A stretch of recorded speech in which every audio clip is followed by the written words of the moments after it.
We welcome into our studio today Renee, Corlett, Emergency Management Advisor, Community Resilience and Recovery. That's a nice title, Renee. It's How quite a did you get mouthful, that? isn't it? Yes. It's quite a mouthful. It's hard for me to even remember all of it sometimes. Yes.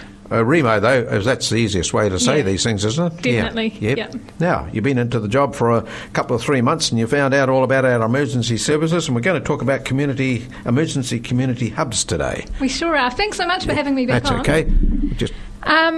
So I had a question for you. Yes. What do you think would happen after an earthquake on the Kapiti Coast in terms of an official response?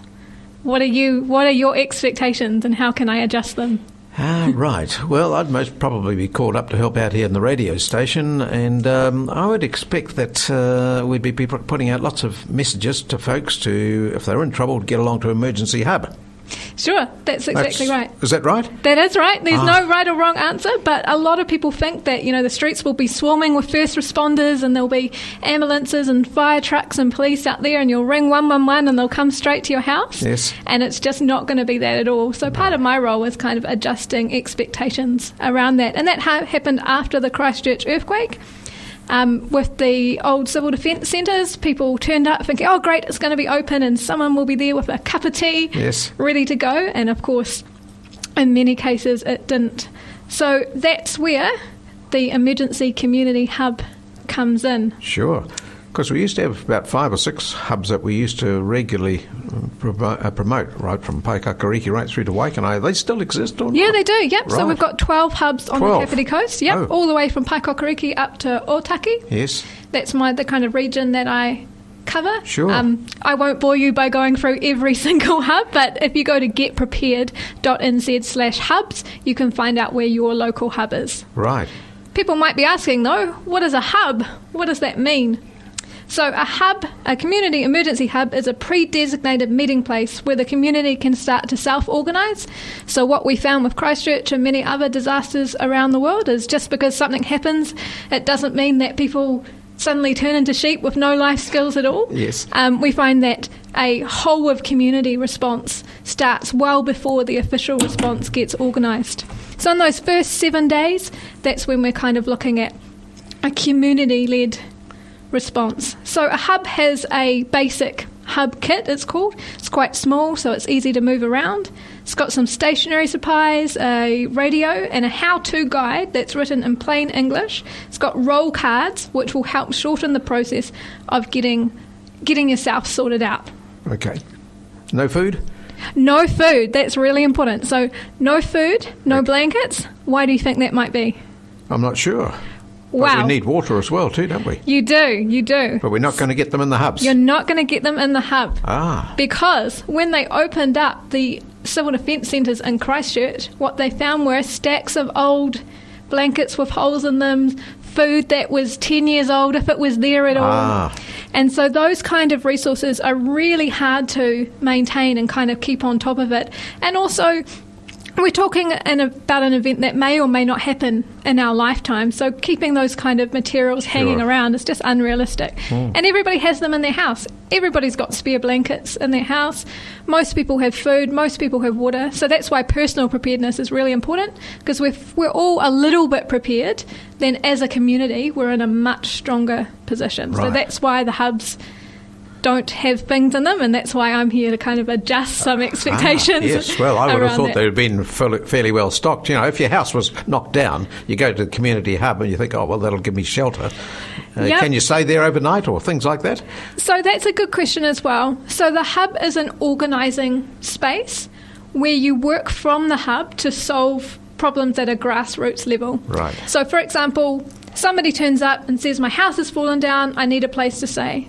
Somebody else in the community comes along and says, hey, I've got a spare bedroom at my place. Or, hi, I'm from the marae, we've got 16 places.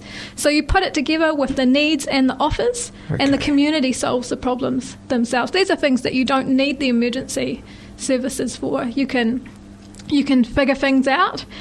People have got barbecues, chainsaws if you need to cut down trees. If your water supply is buried under something, a couple of strong lads come from the community hub to we can connect people with other people. Sure.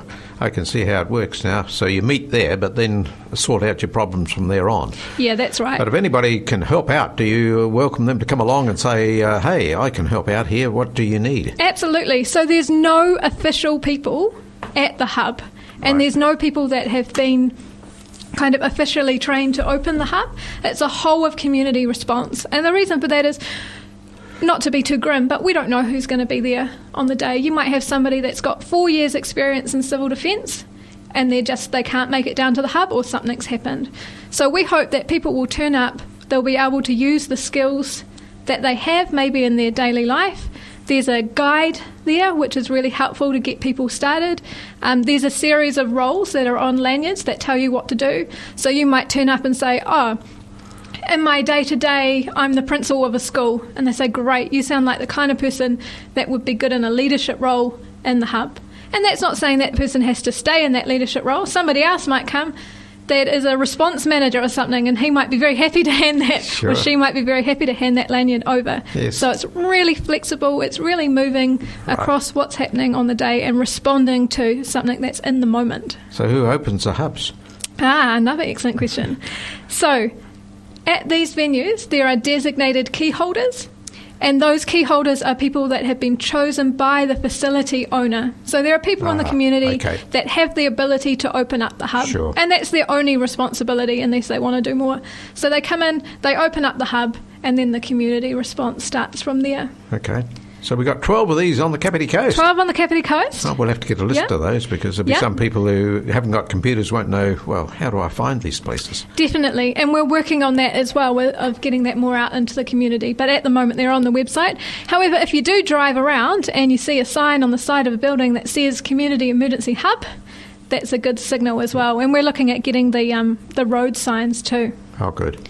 And we also run regular exercises, so earthquake drills at the hub, where people come along and we practice opening up a hub. Half of the people are actors, and the other half are playing the roles that are in the hub. Come along, it's a great day, family friendly. You have some food, you go through the procedures like a drill of given a scenario of an earthquake has just happened, what would you do? Yes. And so we're hoping that by doing lots of practice before something happens, we can build up the community's confidence. Right. So that you've got a whole lot of people in the community that can just come in on the day and get things started. This is something that happens organically anyway in a response, but now we've just put some structure around it, so that instead of taking kind of a week or so to get organised, you can get yourself organised in a couple of hours. Great. And we're not just talking about earthquakes here. It might be flooding. I was just mentioning 1998 when we came to air on that year. That was a huge problem, wasn't it? A lot of people got flooded out and so forth. Yeah. So that hub would operate through there too, would it? Potentially, but probably not. So what we're looking at with an emergency hub is an emergency hub opens when there is no contact with the official response. So the police, fire, civil defence, nobody in the community is able to contact them because the event is basically so big. So for us, the thing that would probably cause that would be a major earthquake. And something like flooding, the Emergency Operations Centres, which is run by KCDC, opens up. It has its own staff that comes in, response managers, people like that, and they kind of deal with the BAU, a business as usual kind of disaster. But when everything has gone a bit pear-shaped, shall we say politely, when everything has gone pear-shaped, and there's no contact from the official response at all, and it's you and your community, that's when the Community Emergency Hub opens up. Goodness. All right. Well, we found out something this morning, didn't we? About emergency hubs. Absolutely. Yeah. If anyone is interested in getting involved or involved in an exercise, I really encourage them to contact me at renee.corlett@remo.nz. Right. I'm always looking for people to get involved. I'm always looking to run hub exercises and earthquake drills in the community.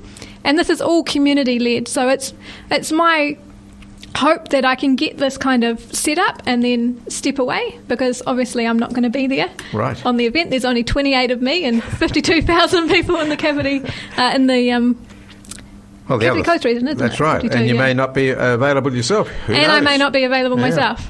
So if we can build that community response, get people acting kind of autonomously and empowered to do it themselves, then Now, when we talk about this, it sounds, well, it'll never happen here, but when you think we had that big earthquake the other day, 5.2, well, that's right. Around all the time. We never know, do we? Yep, we never know. No. Tsunamis, same situation? Same kind of situation. Yep. So you want to be evacuating first. Yes. If you're in that tsunami zone, you can find out your tsunami zones at getprepared.nz. Right. So get yourself out, and then in the next couple of days you'll be checking on kind of neighbours and your own house and well-being, and then heading down to the hub for those first for that first period before the official response is able to get in touch with people.